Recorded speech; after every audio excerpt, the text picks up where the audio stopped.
ಪೂಜ್ಯರಾದ ಆಚಾರ್ಯರೇ, ಒಂದು ವಿಚಿತ್ರವಾದ ವರ್ತಮಾನವನ್ನು ಕೇಳಿದ.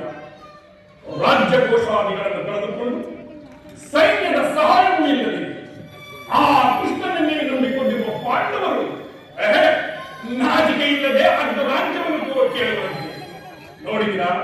ಅರಣ್ಯದಲ್ಲಿ ಅನಾಗರಿಕರಂತೆ ವಾಸ ಮಾಡಿಕೊಂಡಿರುವವರ ಅಟ್ಟಹಾಸ ಎಷ್ಟರ ಮಟ್ಟಿಗೆ ಎತ್ತಿರಬಹುದೆಂಬುದನ್ನು ನ್ಯಾಯಯುತವಾಗಿ ಪಾಂಡವರಿಗೆ ಕೊಡಬೇಕಾದ ಅರ್ಧ ರಾಜ್ಯವನ್ನು ಕೊಡಬೇಕು. ಯುದ್ಧವು ಸಿದ್ಧವಾಗಬೇಕು. ಏನು ಹೇಳಿದ್ರಿ? ಯುದ್ಧವೇ? ಅದಕ್ಕೆ ನಾನು ಸದಾ ಸಿದ್ಧ. ನನ್ನ ಬಳಿ 11 ಲಕ್ಷ ಸೈನ್ಯದ ಬಲವಿರುವುದು.